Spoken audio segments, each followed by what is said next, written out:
fenomenologia possibilita a reintegração de algo que é urgente e fundamental para a psicoterapia moderna. Meu nome é André Toso e aqui nesse canal eu ensino psicólogos a se tornarem seguros e referência aplicando a fenomenologia na prática clínica. Já subscreve o canal para continuar me acompanhando, curte o vídeo que isso me ajuda a chegar a mais pessoas. O que a fenomenologia reintegra é o psicológico e o somático, a psicossoma. Então a gente precisa ir, como eu sempre gosto de fazer, para a origem das palavras. Psique, alma, sopro. Soma, corpo. Psicossoma seria algo como o reunir novamente alma e corpo na mesma ciência, numa mesma psicoterapia. Essa separação aconteceu principalmente após o modernismo, após o cartesianismo, em que psicológico, alma, e somático, soma, corpo, ficaram separados. Né? Mas como é que a gente compreende o soma? Né? O psique a gente já fala bastante, vocês já conhecem, né? Normalmente. A gente está falando de algo que não tem substância, que é algo que diz respeito mais aos sentimentos, às memórias, a questões que não são efetivamente materiais e que são difíceis de capturar, de mensurar. Agora, o soma, o corpo, também tem uma visão moderna muito equivocada, na verdade, tá? Porque quando a gente fala de corpo hoje, a gente fala de um corpo praticamente morto. Não é um corpo vivo, um corpo real, um corpo vivente. Tanto que a palavra soma, no grego antigo, ela queria dizer exatamente cadáver, corpo morto. Depois, no grego mais moderno, ela se transformou em corpo, e é como a gente vê hoje. Porém, o soma que a gente está falando aqui, de psicossomático, ele quer dizer um corpo vivente, um corpo que é animado, ou seja, que tem ânimos por trás dele, que tem alma. Logo, ele é um corpo psicossomático. Não existe um corpo desmembrado da alma, ou desmembrado do espírito, ou desmembrado da psique. Quando a gente pensa nesse tipo de corpo, a gente está pensando num objeto e não no ser humano. Por exemplo, uma garrafa, um copo, ele tem um corpo morto, ele não é vivente, ele não tem algo, um sopro, um ser que o anima. Agora, o corpo humano, enquanto ele tem esse sopro, enquanto ele tem essa alma, essa psique, ele está vivo, ele está vivenciando a existência. E depois que a gente falece, ele se transforma num corpo morto. Então, na modernidade, o corpo, como a gente conhece, ele é objeto de estudo normalmente da medicina ou da fisioterapia, enquanto a psique é objeto de estudo da psicologia, da psicanálise, da psicoterapia. Só que veja bem, quando nós atendemos um paciente, nós não atendemos só a psique dele, nós não atendemos só o psicológico dele. Assim como quando uma pessoa vai no médico, ela não vai só com o corpo dela e deixa a psique em casa, né? Ela vai íntegra, integral. E é essa integralidade que faz falta nos dias de hoje para a ciência. Tanto que existem diversas terapias holísticas que têm aparecido, né?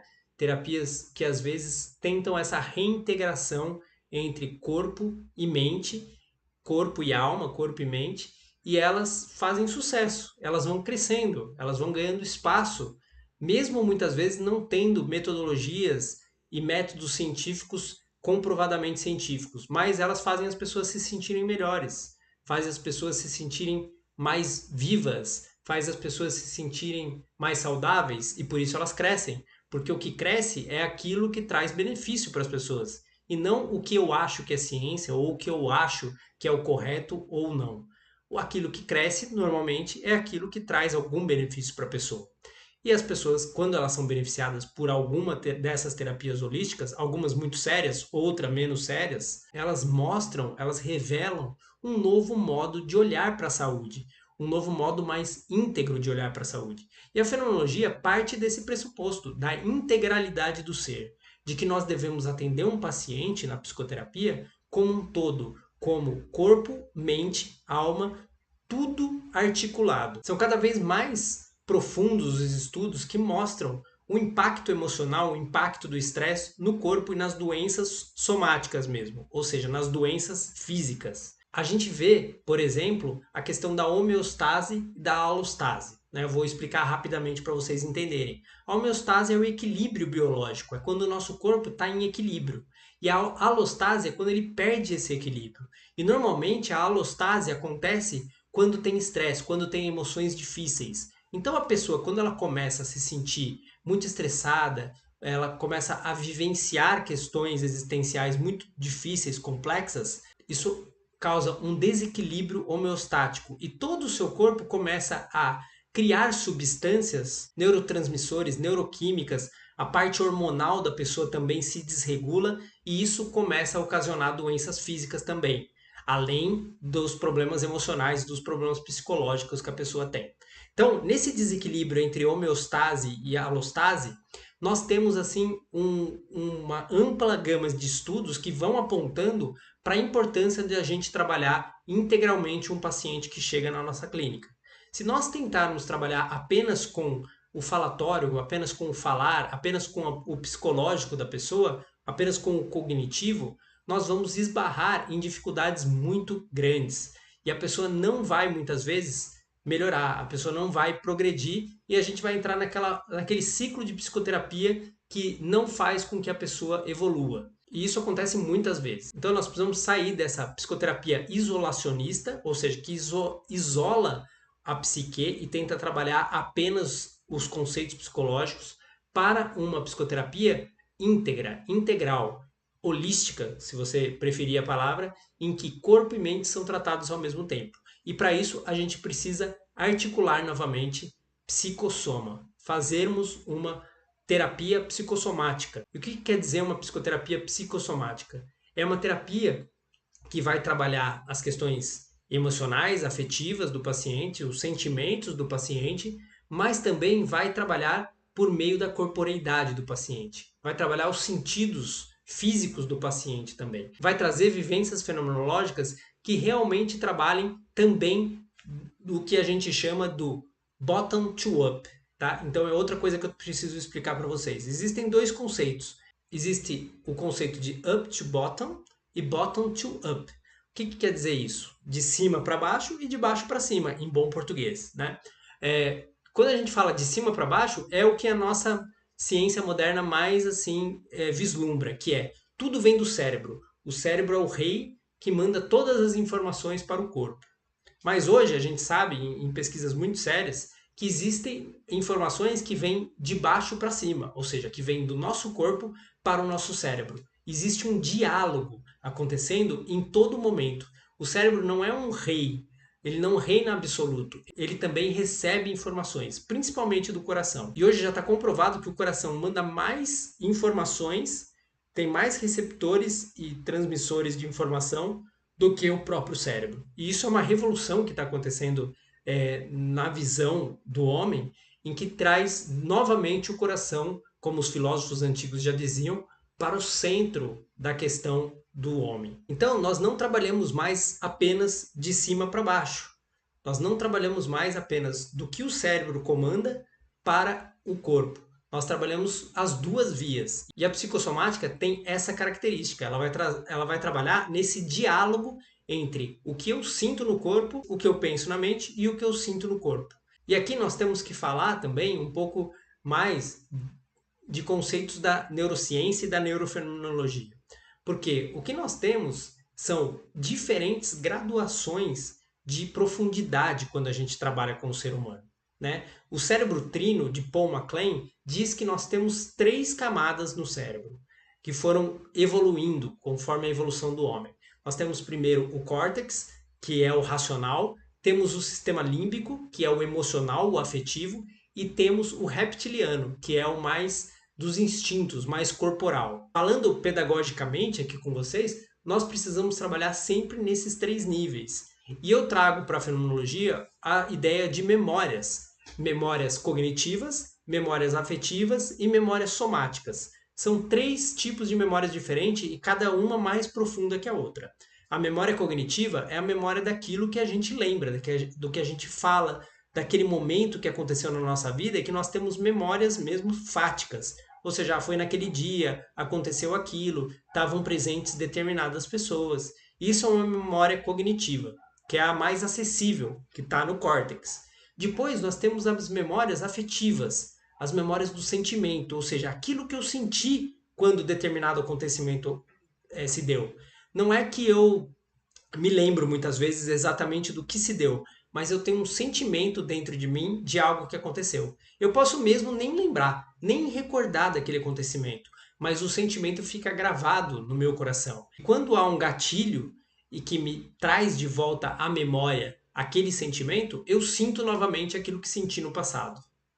A mesma coisa com as memórias somáticas ou corporais. São memórias das sensações que eu tive quando aconteceu algo, né?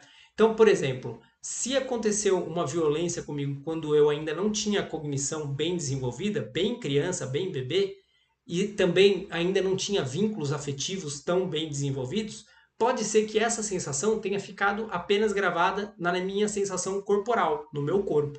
E isso vai trazer também determinadas coisas para a vida adulta. Então, nessas memórias abaixo da cognitiva, principalmente a afetiva e a somática, elas não estão na temporalidade cronológica como nós conhecemos. Elas não acontecem numa sequência temporal. Elas estão sempre aí, porém estão veladas para nós. Muitas vezes a gente não se recorda do sentimento que nós tivemos em determinado acontecimento, nem das sensações corporais.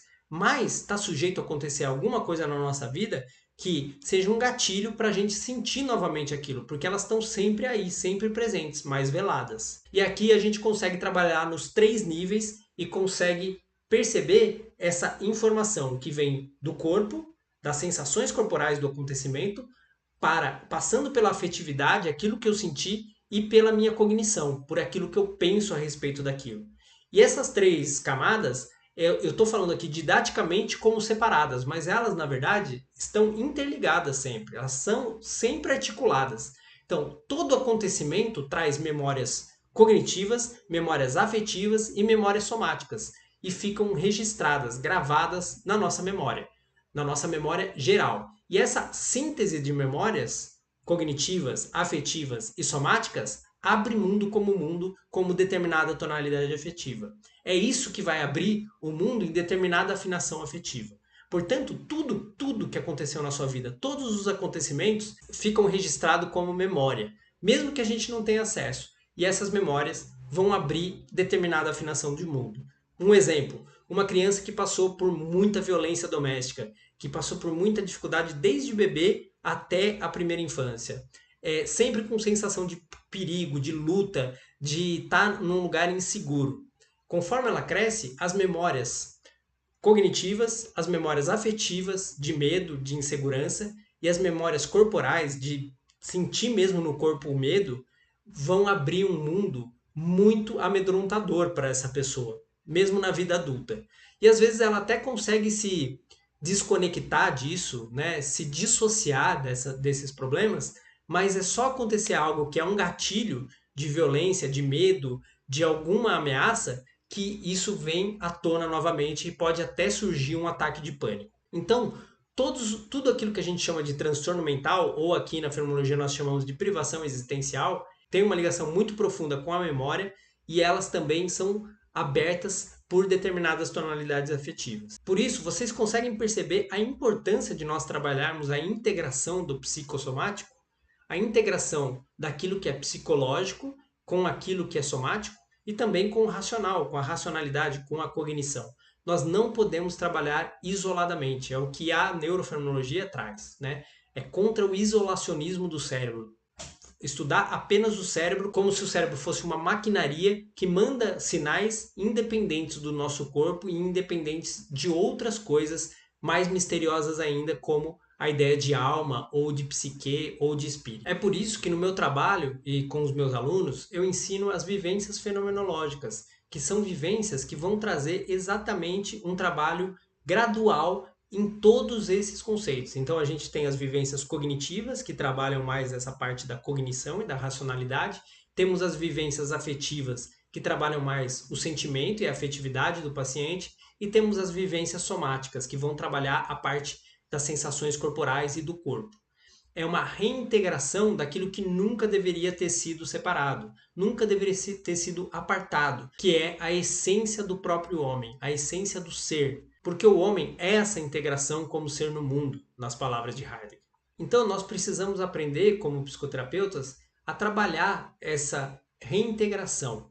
né? Eu não sei vocês, como vocês se sentem quando vocês recebem aquele paciente em que vocês não sabem o que fazer, porque nada resolve, nada melhora, ele não consegue muitas vezes falar a respeito dos problemas.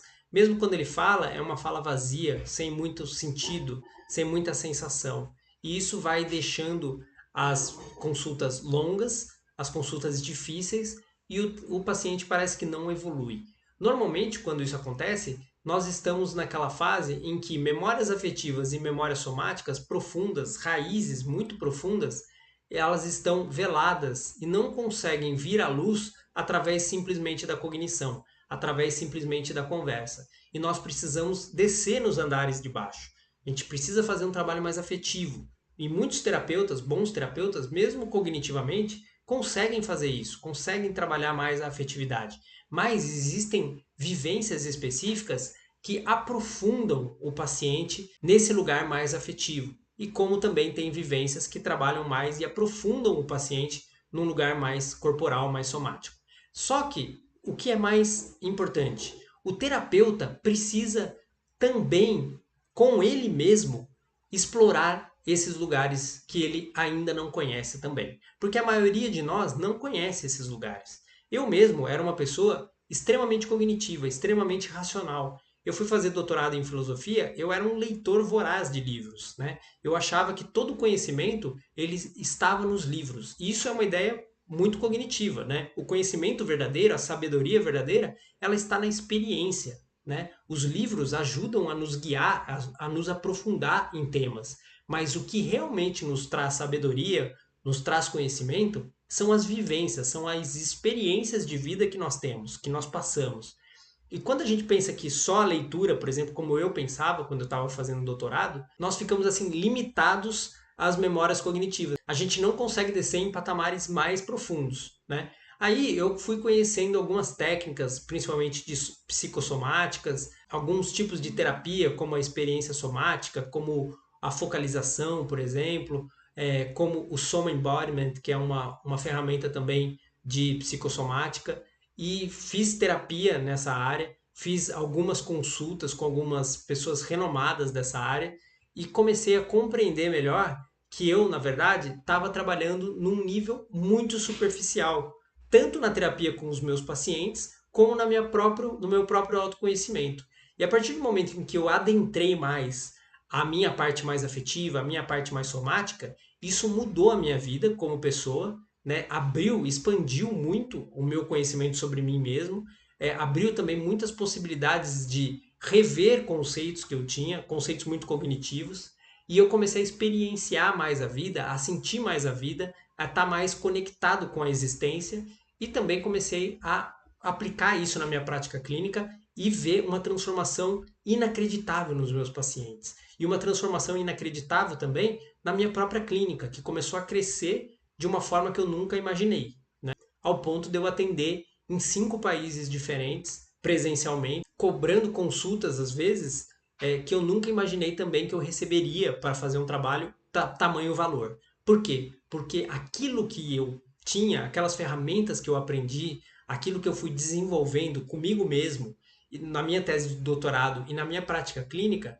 auxiliavam as pessoas de fato. Então, uma pessoa que tem ataques de pânico e que em poucas sessões deixa de ter ataques de pânico, ela paga o valor que for pela consulta, porque vale a pena, porque ela quer se livrar daquele sofrimento e ela vai investir nisso, porque não é mais um gasto, é um investimento para uma qualidade de vida, né? Assim como os médicos são muito valorizados por isso, né? A pessoa está com uma doença física, ela vai pagar quanto for para que a doença cesse, porque é uma questão de vida ou morte. E muitas vezes, para muitos pacientes psicológicos, também é quase uma questão de vida ou morte. O sofrimento é tão atroz, é tão grande, que eles precisam de auxílio. E a gente, com essas ferramentas, com essas vivências cognitivas, afetivas e somáticas, nós temos a oportunidade de auxiliar esses pacientes profundamente, tirar eles desse sofrimento e isso vai ser valorizado. Isso vai trazer segurança para o terapeuta e também ele se torna referência, porque esse paciente que conseguiu esses resultados, ele logo rapidamente vai te indicar para outros pacientes e vai falar a respeito de você, porque é raro um terapeuta que realmente auxilia o paciente profundamente. que ajude ele a sair de um sofrimento muito profundo. Às vezes até ajuda, mas demora muito tempo. E com essas ferramentas, isso se acelera um bocado e a gente pode trabalhar cada vez mais forte para uma vida saudável das pessoas, para as pessoas se sentirem melhores, se sentirem mais conectadas com a vida, mais fluidas na sua existência. Mas a gente precisa estudar e a gente precisa também ter as técnicas certas, fazer as vivências corretas no momento correto. E isso depende da sua presença como terapeuta. Então, isso, é claro, eu só consigo aprofundar mesmo nos meus treinamentos, nas minhas mentorias, nas supervisões que eu dou, nos meus atendimentos. Aqui eu vou te trazer um básico, uma introdução.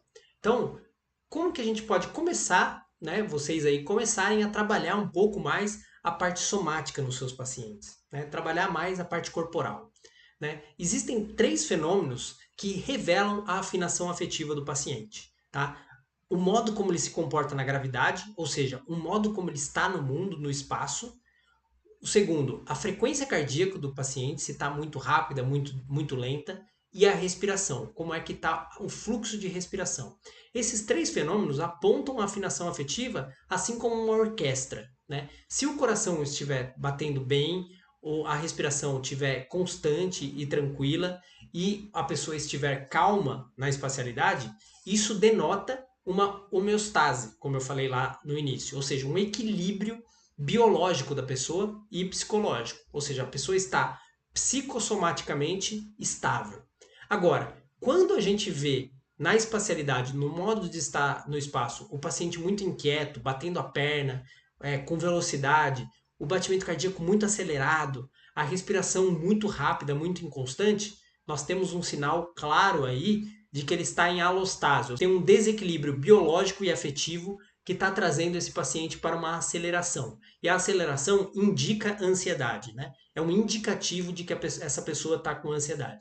E o contrário, um batimento cardíaco muito breve, muito baixo, uma respiração curta e um modo de estar na gravidade muito para baixo, muito isolado, uma baixa vitalidade, mostra uma alostase que aponta para uma depressão. Então, só de observar isso, a gente já tem um possível caminho diagnóstico como um conhecimento, né, para nós nos orientarmos, para a gente trabalhar esse paciente. Só nessas 3 fenômenos a gente já consegue observar alguma coisa. E como é que a gente trabalha esses 3 fenômenos, né? A respiração, existem várias técnicas de respiração que a gente ensina lá na mentoria. Existem várias técnicas de grounding que a gente chama, que é para a pessoa estar mais presente na gravidade, para ela sentir mais a gravidade. E existem também exercícios de coerência cardíaca para um reequilíbrio da frequência cardíaca do paciente. Esses 3 fenômenos que aparecem na clínica, o terapeuta precisa começar a observar em si mesmo. Então observe, quando você está muito nervoso, quando você está muito agitado, observe como está a sua respiração, como está o seu coração, como está a sua relação com a espacialidade e tente uma afinação afetiva, ou seja, se afine afetivamente. Entre mais na intimidade com você mesmo, diminuindo a sua respiração, colocando seus pés no chão, sentindo a sua presença. É claro, eu não vou conseguir aqui trazer técnicas específicas para vocês, porque é uma aula de YouTube, não é um treinamento. Mas existem vivências em que nós podemos tirar o paciente de uma situação de ansiedade rapidamente, apenas utilizando esses 3 orientadores: a gravidade, a respiração e a frequência cardíaca, né? Então isso é só uma introdução para vocês perceberem a riqueza de possibilidades. E quando a gente trabalha esses 3 fenômenos, existe esse fenômeno de baixo para cima. O corpo age para diminuir essa tensão, para diminuir o estresse emocional, e isso vai levar uma mensagem para o nosso cérebro, e a neuroquímica cerebral vai passar a ser diferente do que era. E isso é quase uma medicação natural, né? Ou seja, uma medicalização natural, porque a gente muda a neuroquímica cerebral, a gente consegue fazer isso, tem estudos que mostram essa possibilidade, sem a necessidade de utilizar um medicamento químico. Então é uma evolução da psicoterapia, um novo modo de se enxergar a psicoterapia. E a gente precisa se atualizar, porque a psicoterapia simplesmente cognitiva, ela alcança muito pouco. E ela também cria uma desintegração entre diferentes abordagens, porque aí começam a inventar milhares de abordagens psicológicas, psicoterapêuticas, psicanalíticas, cada uma mais diferente que a outra, criando uma dispersão na realidade que é o encontro clínico entre paciente e psicoterapeuta e na postura fenomenológica, que é a base de uma boa psicoterapia.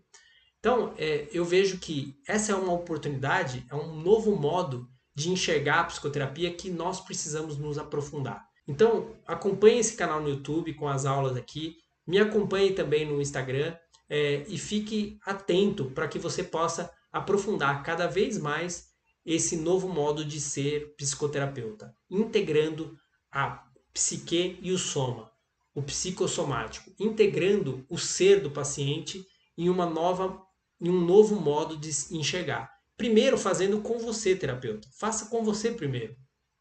Perceba-se como um ser integral. Saia desse Frankenstein que nós vivemos na atualidade, na contemporaneidade, de achar que as coisas estão todas separadas, todas fragmentadas e que a ciência pode lê-las isoladamente. Não, nós precisamos reintegrar as coisas. Precisamos ter um olhar integral sobre as coisas para ser um olhar real e não um olhar representacional. E a ciência moderna, para a psicoterapia hoje, ela é muito representacional. Ela trabalha por representação, não trabalha a realidade clínica. Nós precisamos voltar para a realidade clínica, que é o encontro paciente-psicoterapeuta único, singular e com uma capacidade e uma possibilidade imensa de auxílio para os nossos pacientes, utilizando essa integração, essa reintegração entre psique e soma, entre o psicossomático integrando o ser humano. Tudo de bom para vocês, subscreve o canal se você não é subscrito ainda e eu te vejo na próxima aula.